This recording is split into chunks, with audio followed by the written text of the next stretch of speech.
Et au-delà des chiffres, ce sont les habitudes des Français qui changent. Les jeunes, par exemple, sont de plus en plus mobiles géographiquement. En revanche, ils s'installent plus tard dans la vie de famille et ils privilégient le Pacs au mariage. Guillaume Hennette, Marc de Chevigny et nos correspondants en région.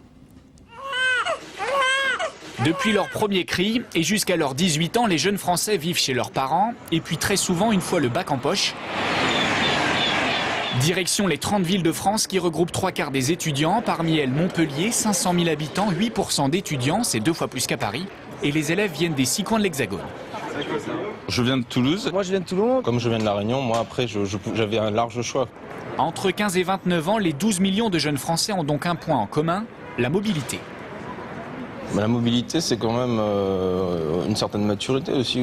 Prendre un peu son envol, on va dire, c'est prendre son indépendance. À partir de 25 ans, les études sont terminées. Les jeunes adultes entrent dans la vie active et se rapprochent alors des principaux pôles d'activité économique, comme ici à Lyon, où ces jeunes ingénieurs viennent de plonger dans leur premier emploi après un parcours rempli de kilomètres. En 4 ans, j'ai fait le compte récemment, j'ai eu 8 appartements au total, entre Lyon, Paris, Barcelone et Prague. C'est un parcours européen, enfin mobilité européenne, tout en conservant mon ancrage lyonnais pour notre création d'entreprise. Une fois qu'ils ont choisi leur travail, il faut encore répondre à une question. Marié, pacsé, ni l'un ni l'autre. Ni l'un ni l'autre.